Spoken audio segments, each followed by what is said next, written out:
The sound of a steady heartbeat, slowly increasing with each step. The exhaling of air becoming faster as space abates. Hands shaking, knees knocking, and nerves building. Confronting a crush is a very daunting task for teenagers to overcome. It takes an immense amount of courage to walk up to them in the school hallway. However, teenagers in this decade have it lucky, or so they think. With the invention of cell phones, it is now effortless to spark up a conversation with somebody. Simply press a few buttons and wait for a reply. No more nerves. Technology has been advancing ever since the Stone Ages, and will continue to advance until the end of time. For the most part, technology has improved the lives of many people. We've gone from wheels made of stone to cars that run on electricity, computers that take up an entire room to computers less than an inch thick. Walk down any given street or school hallway, and almost 100% of teenagers own some kind of technological device. They walk with their heads down, too focused on their cyber conversations to pay attention to the direction they are headed. Conversations with parents and even lessons being taught in school are being ignored. They simply cannot live up to the status technology holds. For many teenagers, the importance of their cell phones and computers trump that of schoolwork so much that their homework is being put off until the late hours of the night. Unfortunately, these daily habits and lifestyle routines could greatly affect teenagers' lives.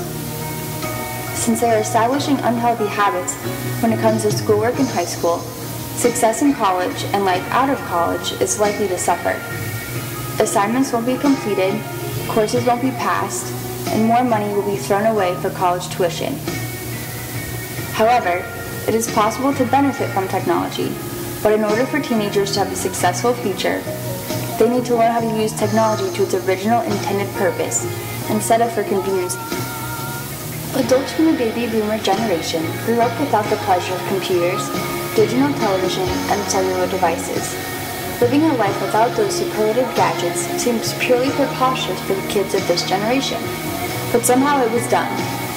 Kids are becoming so dependent on their cell phones, computers, and iPods that if they were all taken away, kids wouldn't know what to do with themselves. The majority of teenagers spend their time hanging out with friends, going to the mall, seeing a movie, and even just relaxing at home. But how do they go about doing it? By means of communication through technology.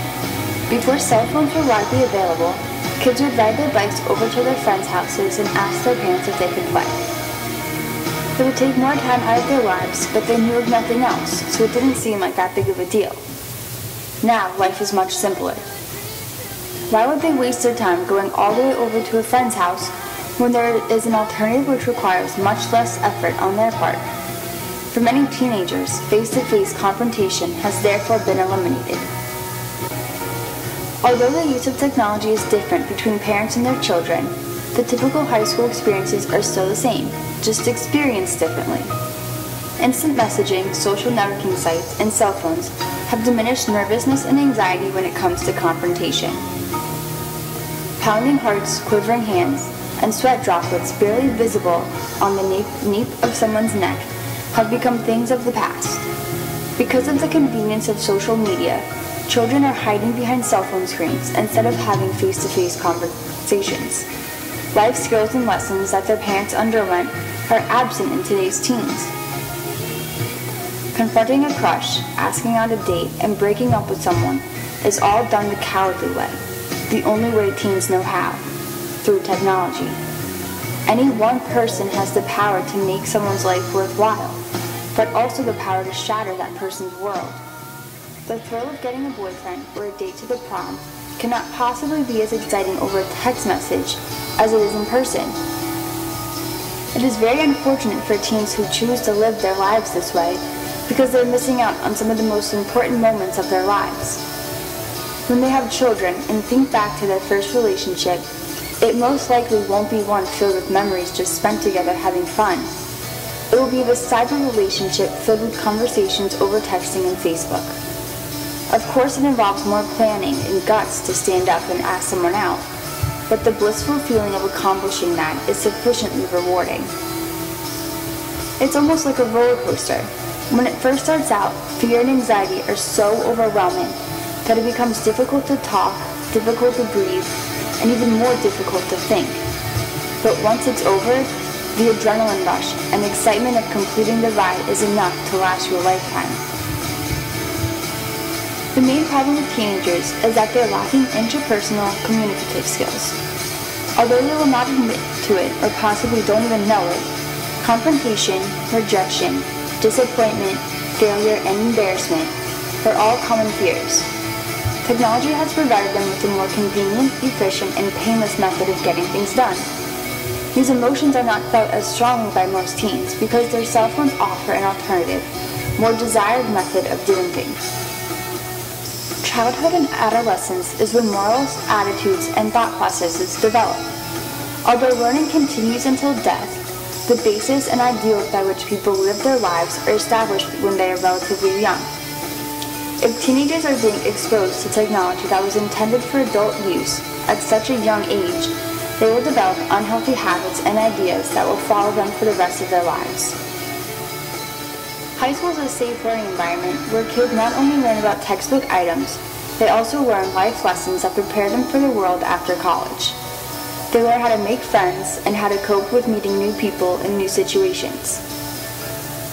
Being assigned to a new class is similar to starting a new job. New coworkers, a new boss, and new expectations.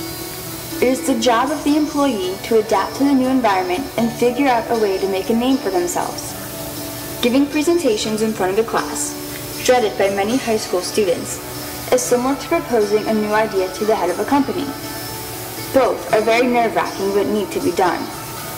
Along with learning how to adapt to new environments and feeling more comfortable with public speaking, communication is learned in high school. Students learn how to communicate and connect with teachers and professors as well as fellow students. Technology is one of the only things kids know because it surrounds them in every aspect of their lives. They utilize computers for reasons beneficial to their learning, for research, and to type papers. However, computers are also used for cyberbullying, Facebook conversations, and video chats. Kids only really know how to communicate through technology. They normally don't write letters or send postcards. They send emails and post on people's Facebook walls. Although technology creates a more convenient and efficient way to work or socialize, it can also intrude on their personal and family lives. Because computers and cell phones are so lightweight and easy to travel with, people often bring them along on family vacations to get ahead on their workload. Unfortunately, this proactive way of working takes away the time they could be spending with their families. Children are left to do homework alone, they get ignored when trying to ask questions, and rejected when they just want to relax with their parents. Communication, something that is extremely vital in our community, is lacking in most current teenagers. Technology is thought to be beneficial, it makes life more fun and convenient. But little do people know it could be negatively altering the way teenagers learn to communicate. If kids continue to let themselves become hypnotized by technology, there's a good chance that they will struggle later on in life. Instead of working hard and learning important life lessons that are preparing them for life on their own, adolescents are becoming more absent-minded. With the increase in technology, the craving to have the latest device will increase as well. Teens need to recognize that technology could be taking over their lives in order to create a better future for themselves. Rather than using the internet, look up words in an old school dictionary. Call a friend just to see how they're doing instead of sending a one-word text message. Making small substitutions like these, believe it or not, can hold a great impact on the future pertaining to technology.